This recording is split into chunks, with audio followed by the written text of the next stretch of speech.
Yeah, it's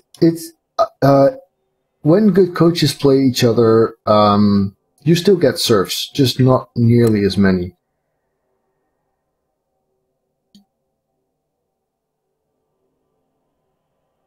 Yeah, so I would play another game for you guys, except I have my match against the Spider scheduled for midnight, my time, so that's 35 minutes from now.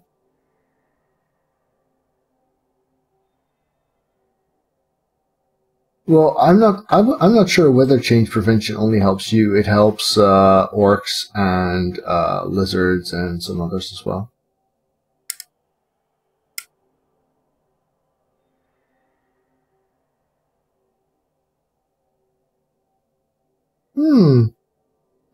If you're very high in team value, that might actually. But dwarves don't benefit from it too much, though. It's not that great an inducement for dwarves.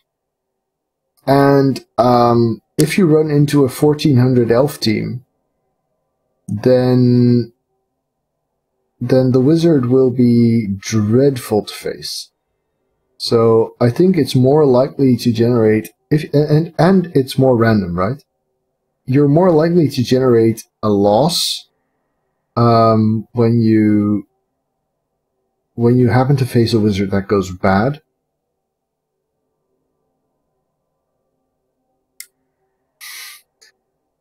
Yeah, sure, Morbid Orbits. Actually, I think that features in the VR South Park episode.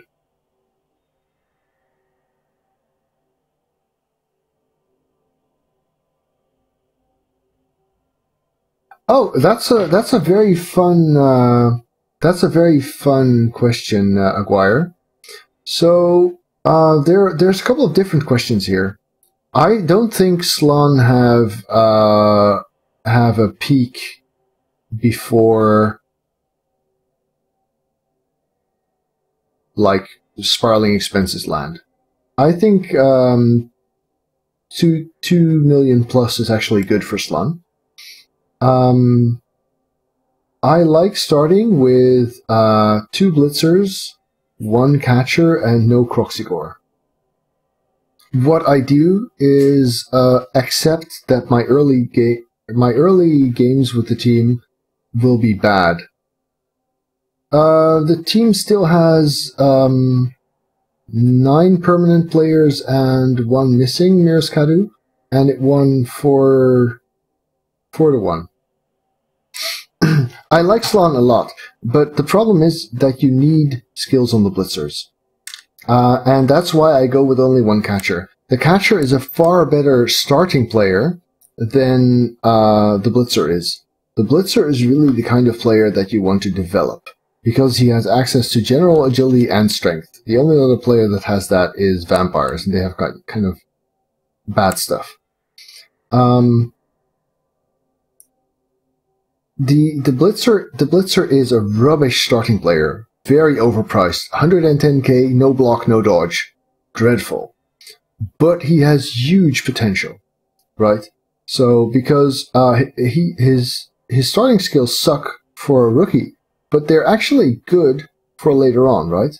If you've got a developed player, then jump up becomes better and diving tackle becomes better. Yeah, so at 16 SPP they become okay. At 31 they become really, really good. So the reason I set them up the way I do is because you get the 2 blitzers, which means you can use 1 for marking and 1 for scoring with.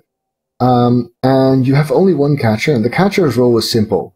He picks up the ball with agility 4 and makes sure the ball gets to a blitzer who scores with it. That's all. Preferably by handoff.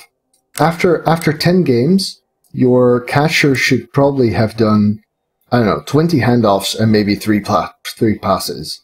The catcher should not score until your blitzers are developed. That's the idea. And what you do is you skill the blitzers until they've got 16 star player points at least. And you only hire the 3rd blitzer once the first 2 have 16 SPP. and you hire a fourth blitzer once the third has 16 SPP. Or, more likely, you hire a new third one because one of them died. They do this. Now, Slann have a playstyle that's very, very connected. If you play your Slann well, you're going to wind up getting a ton of blocks in against you. And so the problem is, so they are armor 8, but they feel like armor 7 because they need to get connected all the time, and they don't have dodge. So they get punched up a lot. But it's almost impossible to stall against them, and it's very hard to even score with them and not to get the ball stolen. The Norse's best trait is everyone has block, and a lot of people have frenzy. Thanks for the follow, Zayfart. I'll get back to your question in a moment. So the blitzers, what you really want is to have at least 2 of them with either blodge step or blodge stand firm. I like one of each. The blodge step can get guard and fend, I guess, or tackle, and the blodge stand firm probably tackle. Yeah, it's Sage Q&A till my my midnight game starts, basically. Let's make sure I can see whether the spider is online, though. Wouldn't want to sit here waiting. Let's see. Is this? Yes, this is it.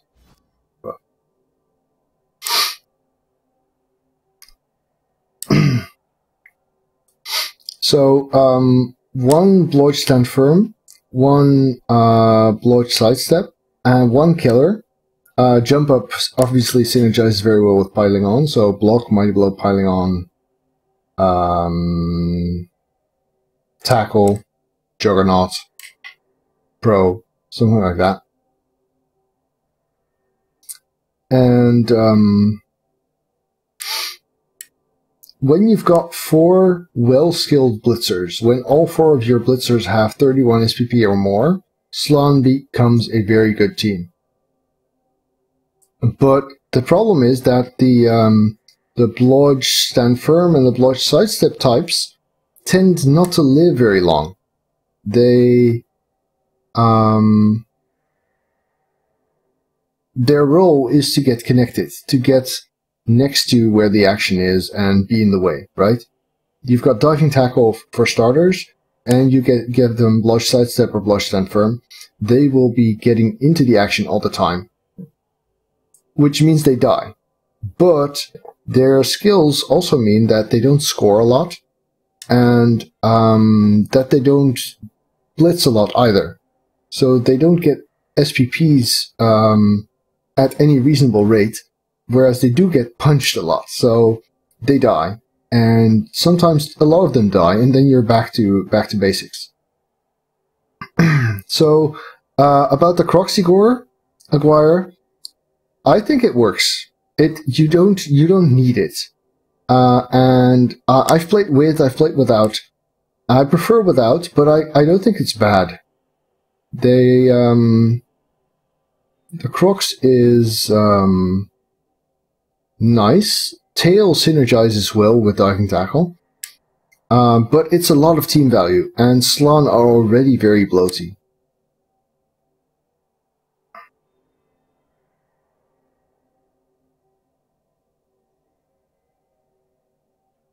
So, I think that's enough about Slann and how to skill them. Let's see what Zavart's question was exactly.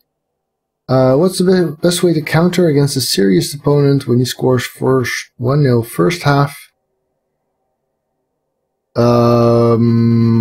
Well, if you're playing for the win, and you know that the other guy is also playing for the win, for instance in the World Cup ladder, then you really want to score fast enough to give you time for the steal, but maybe not instantly, right? It kind of depends on his team and how well you're able to estimate his intentions. In a normal game, if you're playing for the win, you want to score very quickly because the opponent might play for a tie. and you want to have enough time to really steal the ball and get in his face, prevent him from playing for the tie. If you are pretty sure he's going to try and win, like in the World Cup, then you might want to score just a little bit later so that he feels the time pressure to advance quickly, which might lead to more risks, more mistakes, and better opportunities for you. It's a bit of a tricky trade-off, and there's a lot of factors that factor into there, which you want to take into account in terms of coaching skill, preferences, team makeup, anything. Yeah. So, did we have any more questions for the Sage Q&A? Would I rebalance zones? And if so, how? Oh, that's a good question. I would. I would rebalance zones, I think. How, though?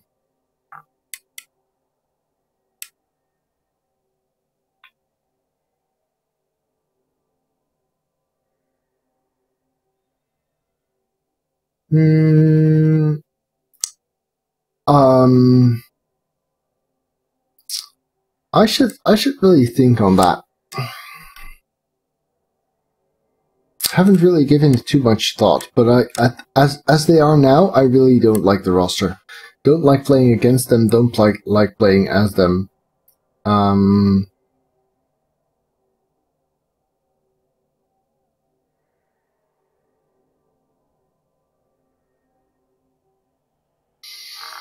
I don't know. I think the whole concept of the problem is you could have everyone have dodge be the concept, but on a team that doesn't normally have agility access and doesn't get priced for agility access.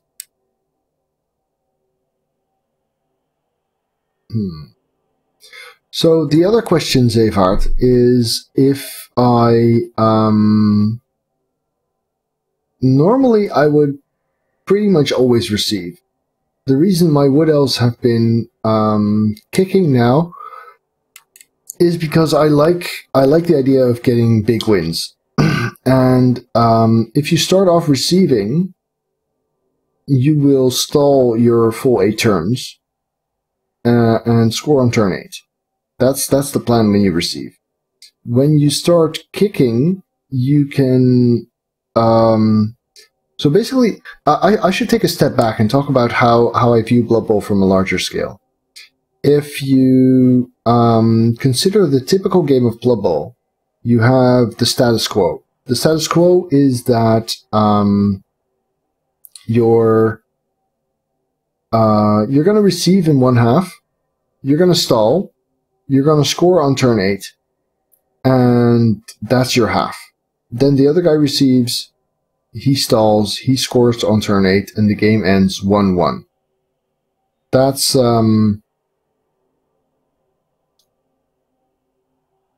what I would. That's how I think the game is typically running if nothing happens, basically. So, what you need to do to win is upset that status quo in some manner or another, right? And Dark Elves can do this very well by not allowing the other guy to score, by standing in the way, columning up, not dying too much, and just not letting them pass. That's one way of upsetting the status quo. That leads to 1-0 wins. They're good wins, but they don't give you a large touchdown differential. Wood Elves, out of the box, already have a very good way of upsetting the status quo by jumping into the cage and hitting the ball carrier and stealing the ball and scoring, right? Simple. That upsets the status quo. The good thing is, what this means is that you will only know whether you've successfully upset the status quo when you play your defensive drive. If you play your defensive drive and it goes well, you could easily be 2-0 ahead after your defensive half. And then you'll know that you should score early in your offensive half because you might go for a 5-0 or a 6-0 or whatever. If you start off with your offensive half and you score early, you're opening yourself up for disaster.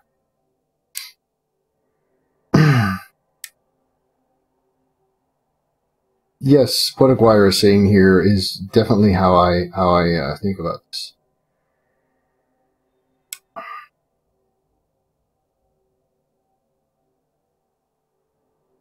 I don't know, if you want to keep the old dodge formats, they're going to be bad no matter what, I think. I think it's just a bland format and it's no fun. Yeah. So the reason to kick first is so that you give yourself a chance to upset the status quo before you have to decide whether to stall on your receiving half or not. That's, I think that's it.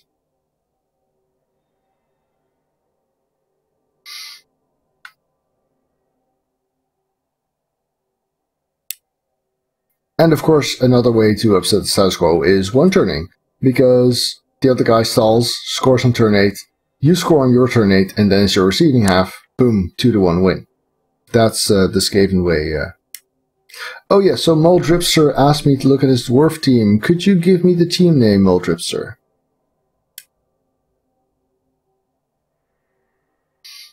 Yeah, but the problem is that Amazons don't get agility access, they get general access.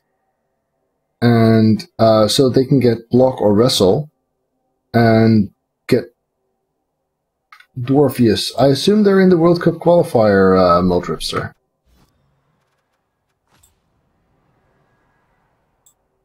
Oh, that's a free ladder. Very good, Sage.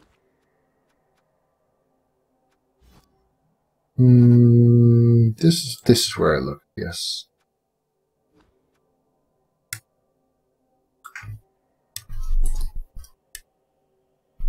Now, I have to say, I am not a dwarf expert by far, and you've gone 10-0 with them.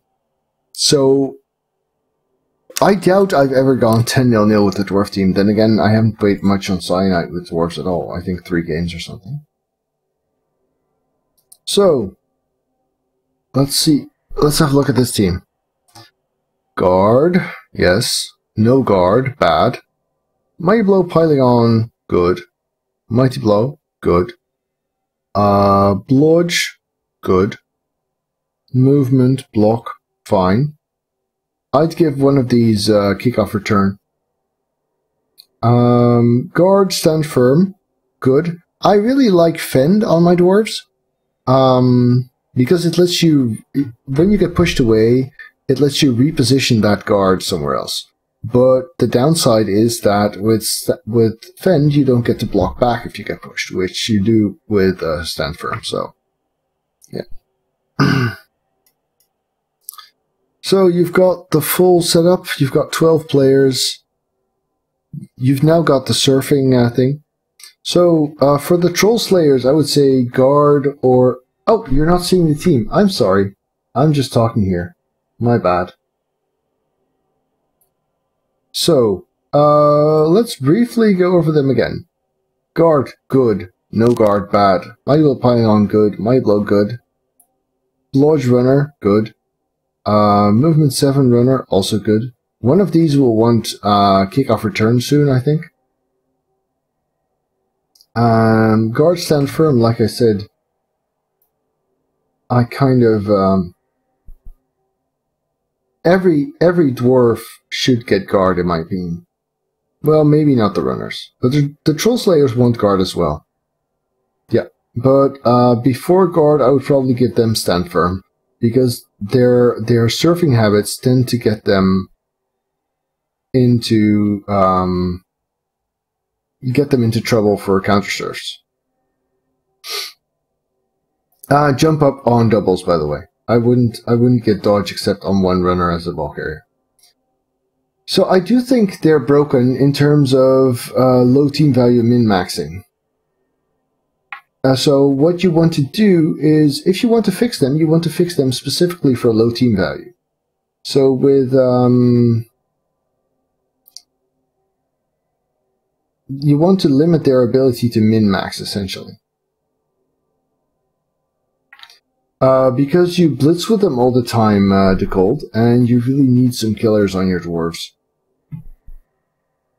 They get knockdowns well because of Frenzy. They have movement. Dauntless lets them blitz strong guys sometimes, so they're the default guy to blitz with. The blitzers are really misnamed, I think, because the Troll Slayers are the blitzers of the team. Yeah, if you make an Amazon team that has... I'm kind of switching topics here, sorry. So if you make an Amazon team... Let me go back to the studio view. Right. If you make an Amazon team that has...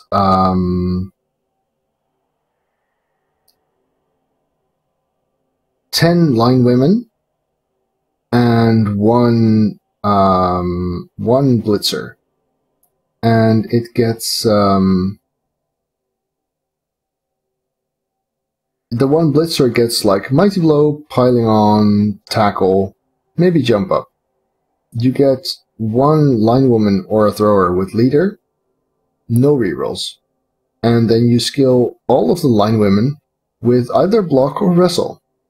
Then you've got an insanely good team with team value, I don't know, 1,050, maybe 1,100, including fan factor, if you keep winning. And in a team value matchmaking environment, that is terrible. So if you're in a non-team value matchmaking environment, I don't think Zons are that much of a problem.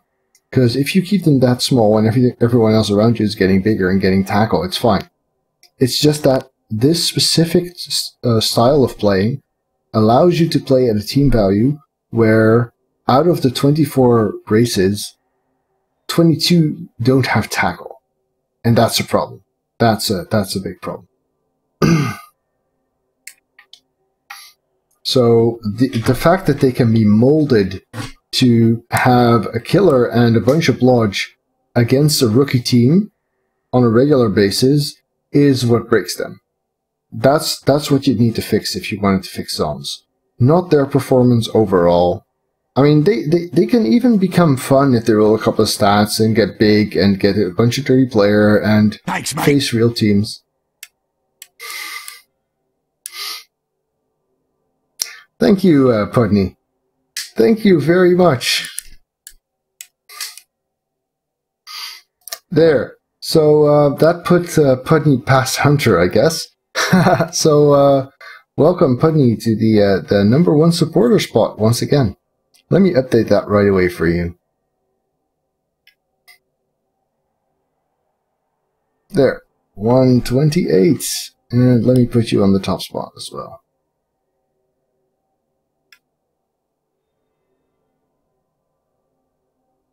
Is it? Did I misadd something?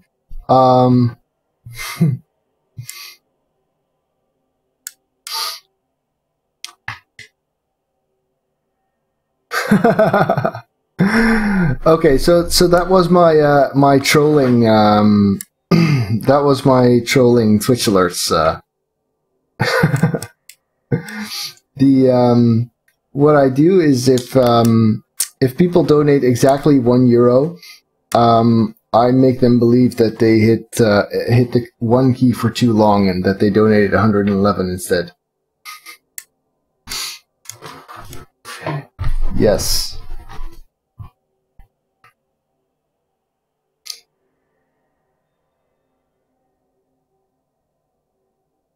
Oh, I'm sorry, Pudney. Were you the odd numbers one? Oh, my bad. I just assumed it was going to be Seed since he's always got these odd numbers posts. Cool. Well, thank you again then, Pudney. I'll be sure to update your totals better off stream.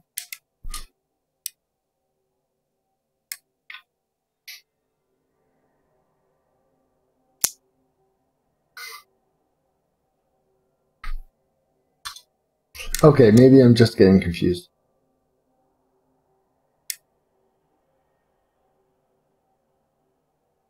Yeah, the problem isn't min-maxing. So sorry, what you're describing, choosing block and vessel is not the problem. If you...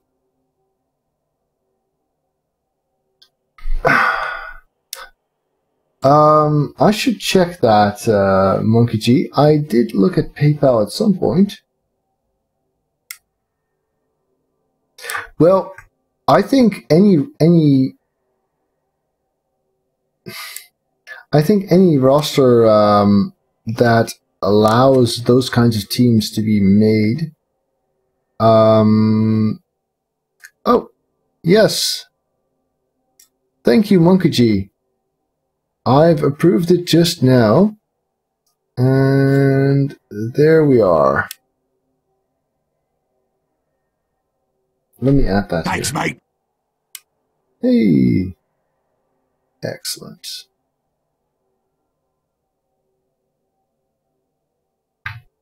That's going to go towards the monitor as well. Thank you, Monkey G. So, Monopoly money, huh?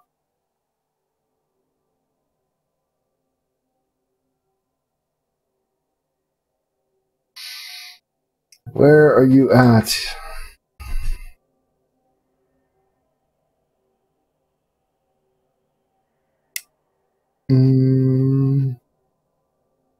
See? There.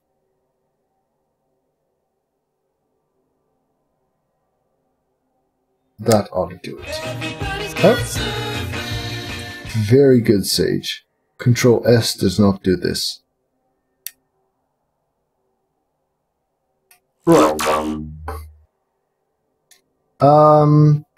So that's an interesting question.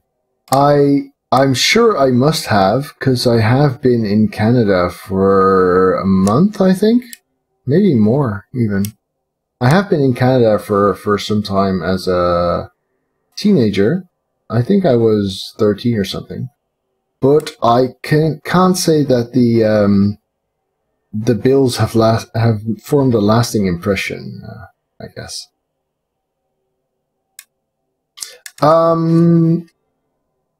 You know what, guys? And thank you once again, Monkey G. You've already announced beforehand that it was coming, and I very much appreciate it. So I was 13, so that would make it about 20 years ago.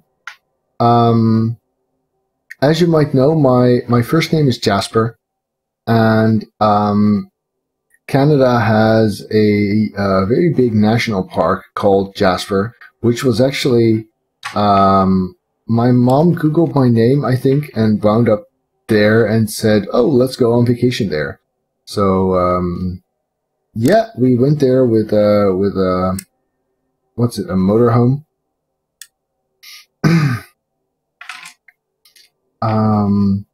And just drove around forest and camped, and we saw bears. Bears were cool. We had a bear eating our leftovers, and I encountered one while hiking. That was kind of scary. I remember rounding a corner while hiking, and there was this bear in front of me. Yeah, that's that was pretty interesting. Let me see if the spider has come online yet. Should be right about now. Funk Soul Brother. It was this team, and he's still not there. So, before he gets here, I'm just going to switch to lamp cam, and hopefully he'll be back.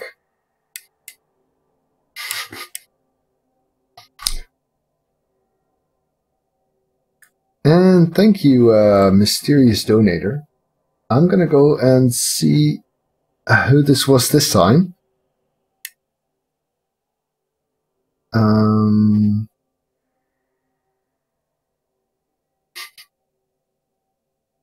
A bear stole your food and socks? That's cool.